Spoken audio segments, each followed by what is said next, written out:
We are now about 16 months into what has been from day one a concerted and intense targeting of Black Americans, specifically by this president and by this administration. On his first full day in office, he proclaims war on diversity efforts, not only in government, but in any institution in the country over which he can exert leverage, everything from schools and universities to law firms to private businesses of every stripe. He then immediately started firing some of the highest profile Black public officials in the whole U.S. government, seemingly regardless of any other thing about them. I mean, right away, we get the firing of the chairman of the Joint Chiefs of Staff, Charles C.Q. Brown. We get the firing of the Librarian of Congress, Carla Hayden. And then it's Gwyn Wilcox from the National Labor Relations Board. And then it's Robert Primus, the chair of the Surface Transportation Board. And then it's Alvin Brown from the NTSB. And then it's Peggy Carr, the head of the National Center for Education Statistics. And then it's Willie Phillips from FERC, from the Federal Energy Regulatory Commission. And then it's Lisa Cook from the Federal Reserve Board of Governors, and on and on and on. When Trump and his top political donor, Elon Musk, then started just lopping off huge swaths of the federal government to disastrous practical effect, the largest and most egregious cuts targeted federal agencies that employed a disproportionate number of Black employees. Reporter Erica Green wrote about this a few months ago for The Times, noting that nothing had moved backwards in the federal government for Black Americans this quickly or this far in over 100 years. Since Woodrow Wilson came in 1912 and resegregated the federal workforce. Quote, Black employees were fired or demoted to lower-level jobs, relegated to separate and inferior lunchrooms and other facilities, and accused of making white women feel unsafe. Those who remained were humiliated. A Black worker in the Postal Service was surrounded by screens, so white workers would not have to look at him. Another employee had a cage built around him to separate him from his white counterparts. A clerk in the Treasury Secretary's office was assigned to rewrite all correspondence to address Black employees by their first names, the way Trump addressed the Librarian of Congress, Carla Hayden, by her first name when he crowed publicly about firing her for no reason. In the year of our Lord, 2025, and now 2026, this president and this administration is not just inheriting that history from the Wilson administration, it's furthering it in its own ways. This country is so racist that the government is constantly discussing the rights of Black people. Everything is a discussion about race. Literally, there's so many laws put in place just to make sure that Black people are treated fairly in a situation. Mind you, there's other laws and other things that basically do the exact opposite. But it's so crazy that these are still the things that are happening to this day. It's like actually kind of unbelievable, honestly. Like, I understand that the country was built off of racism, but it's like literally since Black people have been in this country and there have been, settlers, but colonizers who came to this country and did all of that, there have been things put into place in order to allow Black people to have more freedom or to take away freedoms. And that's been the discussion from the beginning. And now we are literally in the year 2026 and they are still doing the same thing that they've always been doing, which is literally discussing whether Black people should have rights here or not have rights here, or if they should do things based off of race. Because literally there are laws in place that are only in place because of racism. Because white people didn't want Black people to have XYZ. And so now there are all these laws in place to protect Black people, but there are also laws that do the exact opposite of that. And it's just like, I really don't understand how it goes on for this long.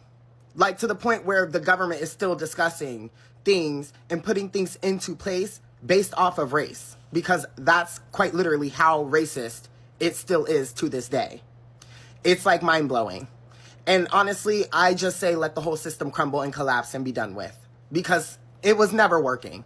Specifically for Black people, but like it really wasn't working for anyone besides the people at the very top. Black people are just the people who basically get looked at as being at the bottom. And so other minorities also mistreat Black people and also try to basically assimilate to whiteness in order to be not Black. doing anything basically just to not be seen like black people. And so therefore treating black people horribly. And so we have all these things in place that are based off of race, specifically because of racism. Like all of it. That is fucking ridiculous. They're stoking fears about black and brown Americans, lying about how minorities will destroy the suburbs, whipping up violence and intimidation. And they're pinning it all on what's been an overwhelmingly peaceful movement for racial solidarity. It's true. Research backs it up. Only a tiny fraction of demonstrations have had any violence at all. So what the president is doing is once again patently false. It's morally wrong. And yes, it is racist. You know who claims that there's a downside to the Civil Rights Act. He says, and I quote, "White people were very badly treated."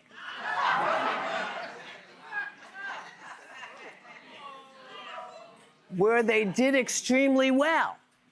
And they were not invited to go into a university or a college. And under his administration, the Equal Employment Opportunity Commission. Okay, I want to take a moment to say thank you to Donald Trump, not out of praise, but out of truth. Because while you rip through every part of this government, tearing down justice, equality, and fairness under the fake excuse of fighting DEI fraud, what you're really doing is confirming what black folks have been saying for generations. America was built on racism, fueled by fear and sustained by white supremacy. You've exposed it all. The masks are off. The polite racism, the fake allyship, the colorblind lies, it's all gone. Now we see it raw and unfiltered. You're not just targeting policy, you're targeting people. Black people, brown people, marginalized communities. And the wild part, we make up the smallest portion of this country, yet somehow we are the biggest threat to the lie that white supremacy built. That should tell you everything. You're afraid not of violence, not of replacement, but of the power we hold even when we have nothing. You see the way our culture, our brilliance, our resilience, our excellence continues to shape this country, even when it tries to erase us. Donald Trump is just the loudest version of a system that's always been in place. He is the living, breathing proof that this country was never designed with us in mind. And yet, we continue to define it. So thank you, Donald, for exposing what so many tried to deny, for showing the world that the fear of black greatness is real, for proving that racism isn't in our imagination, it's in the fabric of this nation. And to my people, we don't have to fight to prove our worth. He's doing that for us. All we have to do is stand firm, stay awake, and know that the truth is finally louder than the lie. We are not broken. We are not the problem.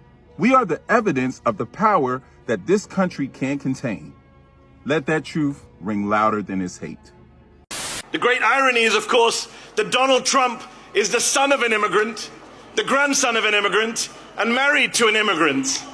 In fact, 2 of his 3 wives were immigrants, proving yet again that immigrants will do the jobs that even Americans are not willing to do.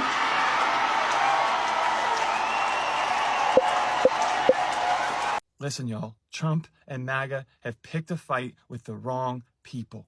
For those of you who aren't as familiar with Black history, countless individuals were jailed and beaten, and some even died to pass the Civil Rights Acts of the 1960s, including the Voting Rights Act. White folks can't really imagine that because we've always had the right to vote. We've always had folks who look like us in Congress.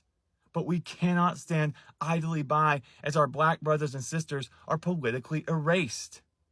You know, the white community and the white Christian community in particular in this nation has a shameful track record of fighting against Black progress. We made a whole documentary about it. And regardless of where you stand on reparations as a whole, which I do support, what we can all do is to take the first step towards repair, and that is to stand with our Black brothers and sisters when they're under attack. Because if we truly are one nation under God, as we claim to be, then it's high time we started acting like it. ABC News correspondent Rachel Scott asked Donald Trump why the administration was busy with beautification vanity projects while Americans were watching gas prices spike amid a war in Iran. A completely reasonable question. Trump responded that Scott's pushback was stupid and a horror show. After she walked away, he is alleged to have said she's a, which it rhymes with ditch. There's been no clarification from the White House, no apologies, nothing. The usual silence. Trump has called Maxine Waters a low IQ individual, Kamala Harris a very low IQ individual, and spent a lot of time taking shots at black women journalists such as April Ryan, Yamiche Alcindor, and Abby Phillip. As of April of 2026, Donald Trump has expressed a highly negative view of Supreme Court Justice Ketanji Brown Jackson, referring to her as a low IQ individual. Are we seeing this pattern? Do we understand? Quote, stupid and racist. You've had dinner with a white supremacist at your Mar-a-Lago resort. Okay, I have two questions because I'm just driving home listening to the interview of Donald Trump at the National Association of Black Journalists. And first of all, I want to say, nobody better not tell me nothing as a black woman for the next 50 years because we are killing the game right now. Kamala Harris is about to save civilization. And we had these three bomb-ass black women journalists cooking Donald Trump in this interview. But first, I want to stop and pose a question to the black community. Like, why were y'all mad that Donald Trump was invited to this? Like, do you guys not know if anyone's going to hold this man's feet to the fire are journalists? And he had a room full of black journalists, and more so on that stage, he had some sisters that was frying his ass. So I want to say, keep talking, Donald Trump. And Kamala Harris, wherever you are, I hope you're enjoying a big old bowl of popcorn because this was chef's kiss. Whoever that journalist was in the blue suit, I hope you get the come up of your career. And Trump is now trying to make an excuse for posting this racist meme. The White House is now telling CNN's Elena Treen that a staffer at the White House made the post. The post was made at 11:30 last night. Do you really believe a White House staffer made it? Yes, I do. That is by far the most likely outcome. He just doesn't want people to believe it because that's not conducive to the narrative that he wants to push. Hey Jeff, it's no surprise that anytime Trump or the Republican Party does or says something racist, you swoop in like the paid PR that you are to do the damage control. But I'm just wondering, what narrative are you trying to push when Trump admittedly saw the video and said that he didn't make a mistake when he chose to share it? Mr. President, a number of Republicans are calling on you to apologize for that post. Is that something you're going to do? No, I didn't make a mistake. I mean, I look at a lot of thousands of things, and I looked at the beginning of it. It was fine.